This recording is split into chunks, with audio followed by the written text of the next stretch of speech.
Hey everyone, Matthew here, and today we're going to be looking at the Koenigsegg Jesko or Jesko. I don't exactly know how it's properly pronounced, but this is from the 2021 Speed Champions lineup. It comes with one minifigure, 280 pieces, and retails for $19.99 in the US. And I will say before I get into this, this was sent to me by LEGO for review through the LEGO Ambassador Network, but let's look at the minifigure. So here is the one and only minifigure included in this set. As the case with most single pack Speed Champion sets, you do only get one figure. But it's a really good looking torso. I think it honestly is one of the more useful outside of Speed Champions, beside like of the race car style drivers. The jackets that kind of just have the logo of the car brand are much more usable in like LEGO City or Ninjago or whatever you're going to use it for. But it's got the Koenigsegg logo on the back, which looks pretty good. Torso and legs are in all dark gray, but they're well printed. Pretty generic city head, single-sided. I don't remember what character it's from. I feel like it was from Ultra Agents originally. Not positive on that. And then he's got a helmet as well. I personally usually prefer the hairs, but it makes sense they always include a helmet because sometimes that's the only way they can fit the car. But the hairpiece he uses is also Jay's original hair from Ninjago, so it's cool to see that again. But let's get into the build of this set, which is the much more interesting part.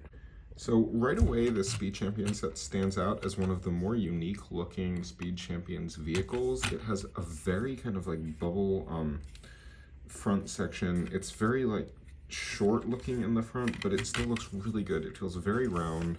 They get the shapes just really, really well on there. Let's move the camera up. But yeah, this is in the 8 wide style, so it can accommodate 2 minifigures, even though it is like not that big, so I really love that. You can kind of see my reflection in there. But yeah, you've got the Koenigsegg logo right there.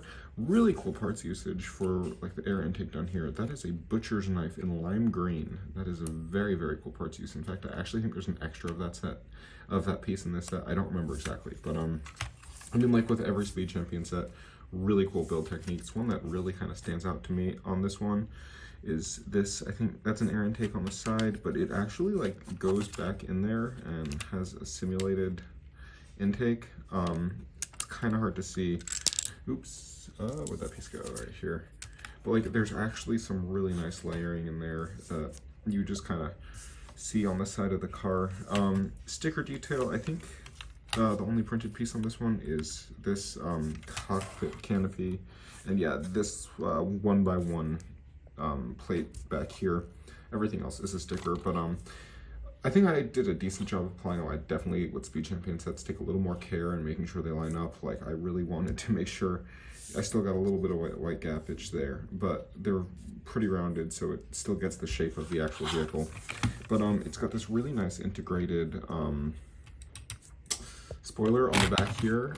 Not the biggest car guy, so I don't know too much about all the names for everything and whatnot. Something weird though, the sticker goes all the way and it has this like green bit here that you never will be able to see if you like don't take this off, so don't completely understand that. But little upset with my sticker application here. I don't think I really realized that this was going to be part of the canopy on both sides, because that should kind of line up more with that. But one of the big issues with Speed Champions I have is that there aren't more printed pieces, because if they printed them, or maybe kind of showed you better what they're supposed to line up with, or made the stickers even a little bit bigger so they cover the part more than a usual set, it would work a lot better.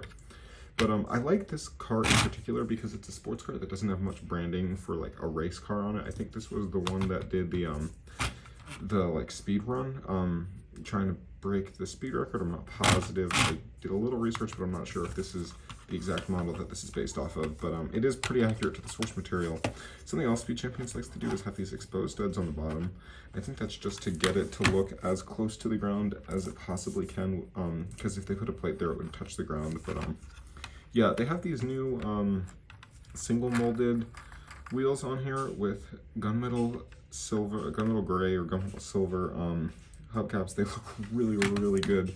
It's just one of the more sleek, I think, Speed Champions models. But last but not least, let's look into the cockpit of this vehicle. And this is one of the nicest Speed Champions cockpits I think they've designed. The seats look genuinely comfortable.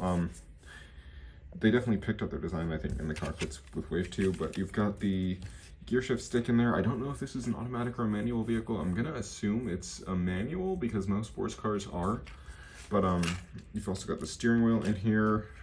Not too detailed on the console. I would have liked maybe a little bit more detail in the center, but that's okay. 2 seats in here. They go right to the bottom of the vehicle to keep a low profile, but you can sit 2 minifigures in here.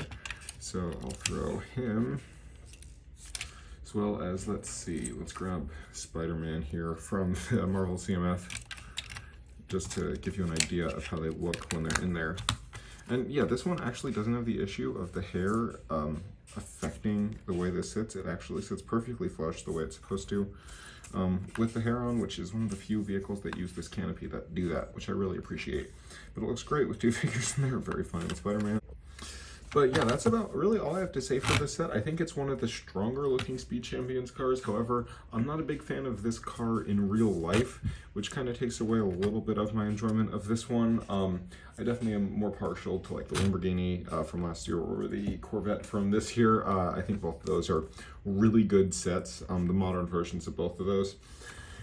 But yeah, this one definitely holds its own really well, and for $20, I definitely think this is worth looking into if you like cars. I definitely think this is more of a collector's model. I'm not sure what the age on this set is, but Speed Champions could easily be an 18+. But if you're looking for a really enjoyable build, you will get that here, as well as a really great display model. So I think this set does everything really well. I'd give it like an 8 or 9 out of 10. I really don't see much room for improvement. But thank you guys for watching. I will see you hopefully soon on the Brix Reviews channel.